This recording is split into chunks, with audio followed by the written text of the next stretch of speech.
नमस्कार. गणपती बाप्पाच्या आगमनाची आपल्या सर्वांना ओढ लागलेली आहे आणि त्याच्या नैवेद्यासाठी शुद्ध आणि सात्विक काय बरं बनवायचं हा प्रश्न आपल्या सर्वांनाच पडतो. म्हणूनच आज आपण बनवणार आहोत कांदा लसूण न वापरता एक परिपूर्ण नैवेद्याची थाळी. या थाळीत आहे पारंपरिक वालाचं बिरडं, खमंग कोथिंबीर वडी, बटाट्याची भाजी आणि फोडणीचं वरण. सोबतच सणाचा गोडवा वाढवणारी शेवयाची खीर आणि भन्नाट चवीची लाल भोपळ्याची कोशिंबीर. ही संपूर्ण थाळी सोप्या पद्धतीने कशी बनवायची हे पाहण्यासाठी हा व्हिडिओ शेवटपर्यंत नक्की बघा. चला आता रेसिपीला सुरुवात करूया.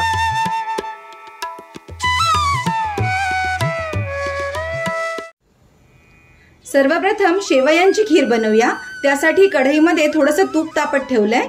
त्यामध्ये अर्धी वाटी शेवया घालते आणि आता या खरपूस रंगावर छान परतून घ्यायच्यात. शेवया थोड्या गुलाबीसर रंगावर परतल्या की यामध्ये आता आपल्याला हे बारीक चिरलेले ड्रायफ्रुट्स घालायचे आणि ते देखील थोडेसे परतून घ्यायचे. ड्रायफ्रूट परतून झाले की त्यामध्ये हे अर्धा लिटर आटवलेलं दूध घालायचं आहे आणि आता या शेवया या दुधाबरोबर छान अगदी मऊ शिजवून घ्यायच्या.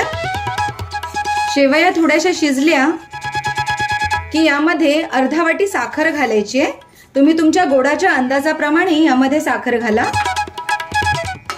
आणि आता ही खीर थोडीशी घट्ट होईपर्यंत आपल्याला छान शिजवून घ्यायची आहे. तुम्ही बघू शकता शेवया व्यवस्थित शिजलेल्या आहेत आणि दूधही आपलं छान आता आटलेलं आहे. या खिरीची कन्सिस्टन्सी ही अशीच ठेवायची आहे, नाहीतर काय होतं खीर थंड झाली की ती जास्त घट्ट होऊन जाते. आता यामध्ये वेलची पावडर घालायची आणि ही खिरीमध्ये व्यवस्थित मिक्स करून घ्यायची. थाळीतील गोडाचा पदार्थ म्हणजे शेवयांची खीर तयार झालेली आहे. आता मी गॅस बंद करते.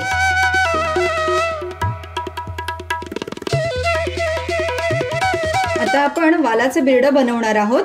त्यासाठी हे वाल मी भिजत घालून त्याला मोड काढून घेतलेले आहेत आणि हे सोलून घेतलेले आहेत.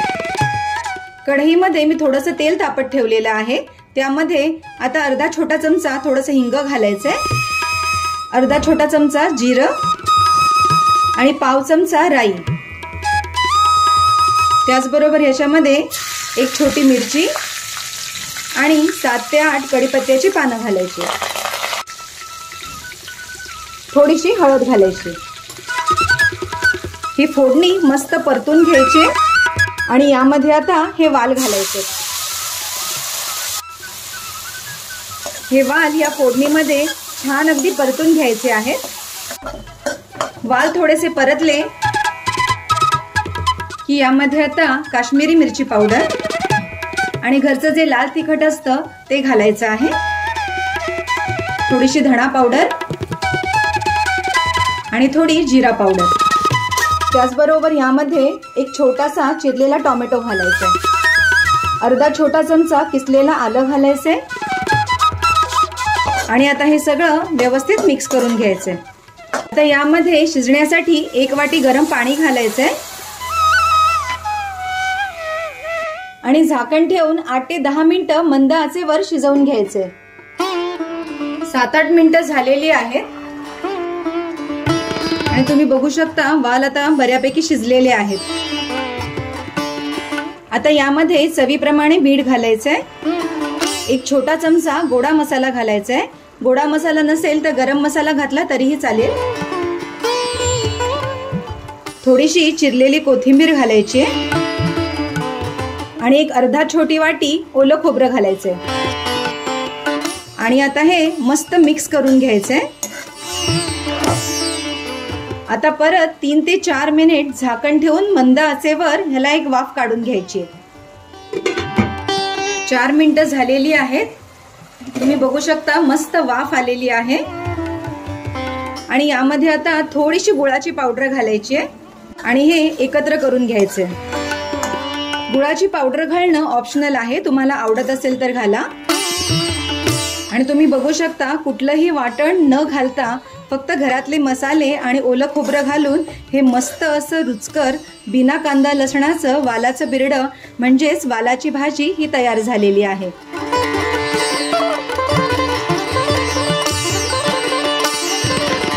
आता खमंग अशी बटाट्याची भाजी तयार करूया।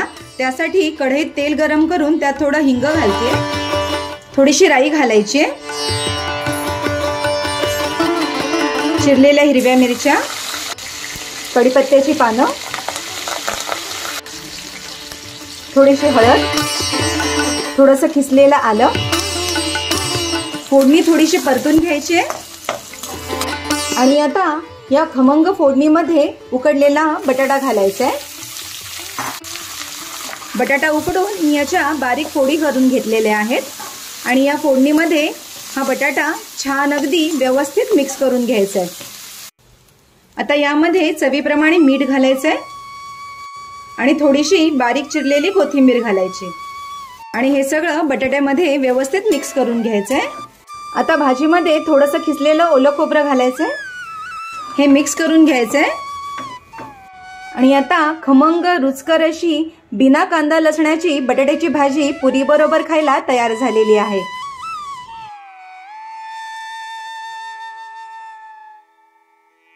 आता अगदी साध्या सोप्या पद्धतीने कुरकुरीत आणि खमंग कोथिंबीर वडी कशी करायची ते पाहूया। इथे मी अर्धी जोडी कोथिंबीर स्वच्छ धुवून अशी चिरून घेतलेली आहे। ती आता एका पॅन मध्ये घेऊया।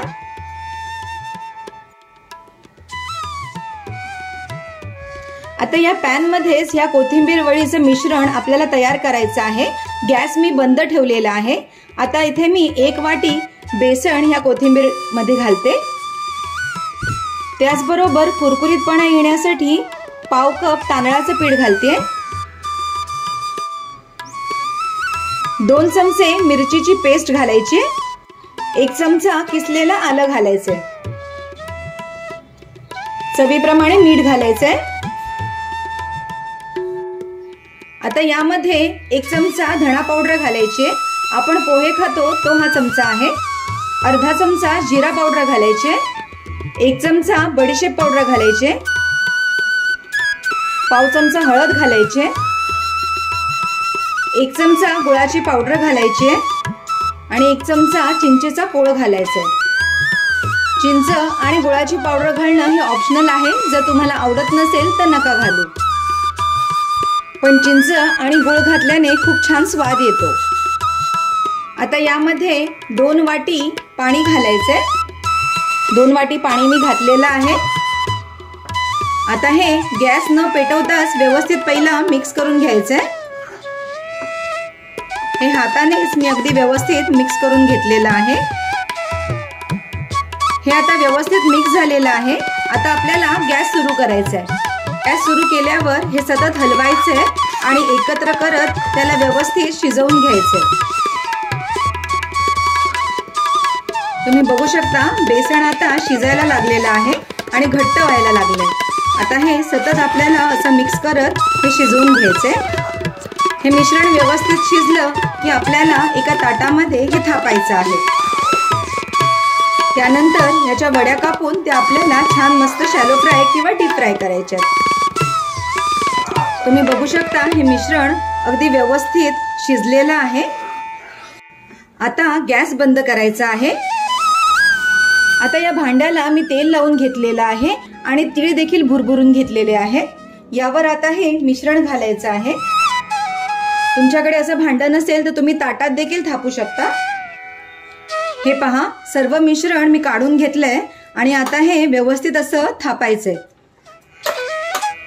तुम्ही बघू शकता अगदी व्यवस्थित मी हे थापून घेतलेलं आहे।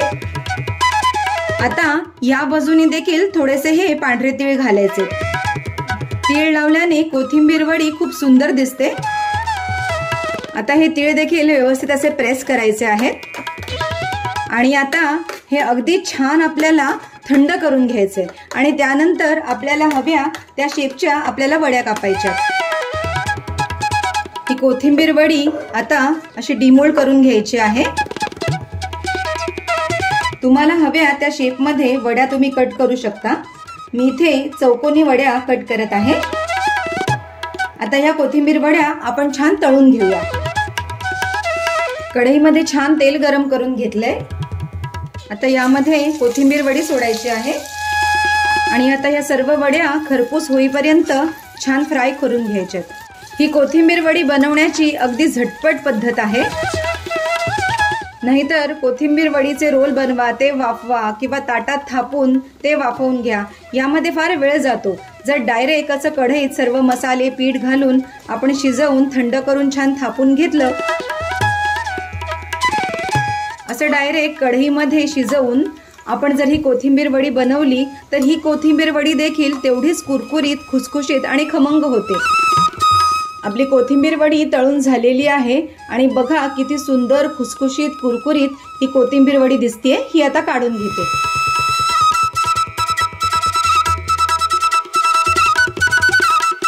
आता तुम्हाला मी लाल भोपळ्याची कोशिंबीर कशी करायची ते दाखवते। इथे मी 100 ग्रॅम लाल भोपळा असा हा बारीक चिरून घेतलेला आहे। यामध्ये अगदी थोडंसं मीठ घालायचंय। हे भोपळ्यामध्ये व्यवस्थित मिक्स करायचंय आणि आता हे भोपळ्याचं भांड कुकरमध्ये ठेवायचंय आणि आपल्याला एक शिट्टी करून घ्यायची आहे। कुकरला मी एक शिट्टी करून घेतलेली आहे आणि तुम्ही बघू शकता भोपळा छान शिजलेला आहे। आता यामध्ये 1 टेबलस्पून भरून दाण्याचं कूट घालायचंय। थोडीशी बारीक चिरलेली कोथिंबीर घालायची। अगदी थोडंसं किसलेलं आलं घालायचं। आता यामध्ये 1 वाटी फेटलेलं दही घालायचंय। चवीप्रमाणे थोडंसं मीठ घालायचं। भोपळा शिजवताना देखील आपण मीठ घातलेलं, त्या अंदाजानेच मीठ घालायचंय आणि आता थोडीशी साखर घालायची। हे अगदी व्यवस्थित मिक्स करून घ्यायचंय। आपण काकडीची कोशिंबीर करतो किंवा कांदा, काकडी, टोमॅटो अशी देखील कोशिंबीर करतो, पण तुम्ही ही लाल भोपळ्याची कोशिंबीर करून बघा, खूप चविष्ट लागते। आता कोशिंबीरीला मस्त खमंग फोडणी देऊया। इथे मी तेलामध्ये थोडी राई घातलेली आहे। आता थोडंसं हिंग घालायचंय। फोडणीत आता मिरची आणि कढीपत्ता घालायचा आहे आणि ही मस्त चुरचुरीत अशी खमंग फोडणी या कोशिंबिरीवर घालायची। ही फोडणी या कोशिंबिरीत व्यवस्थित मिक्स करून घ्यायची। तुम्ही बघू शकता लाल भोपळ्याची अशी ही अगदी वेगळीच हटकी अशी कोशिंबीर मस्तपैकी तयार झालेली आहे।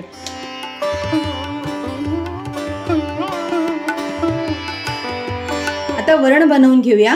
कढईत थोडं तेल तापत ठेवलंय, त्यात थोडीशी राई घालते, थोडंसं जिरं,